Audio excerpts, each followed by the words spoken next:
step la I wat rit ura Shabri ban let pendep ki kambasa Habla la I jaja uso Unong rep hanong kindo Uhaban siya Naslap nisngi Laki kamban trey Like baleno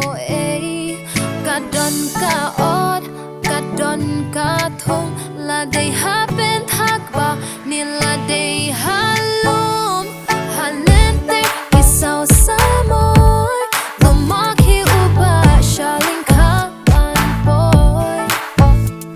Kathong katep Hakiru komba per Uyu kakti Uyu kalwer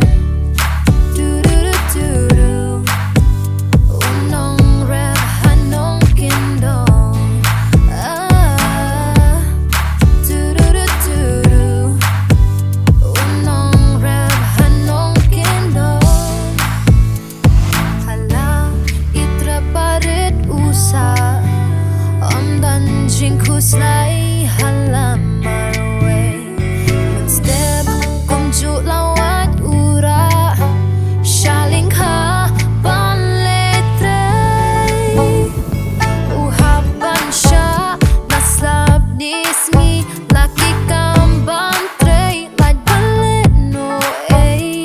Kadon ka od Kadon ka thong La day hapin thakba Nila day halom Halenter Kisaw samoy Lumaki uba Shaling kaban boy Kathong katep Hakiru komba per Uyu kakti Uyu kalwer Du-du-du-du-du Unong rep hanong kindong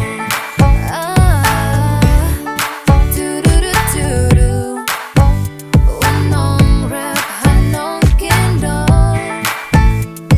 At shalin dek ka jing siyam Unong rep omdan bayo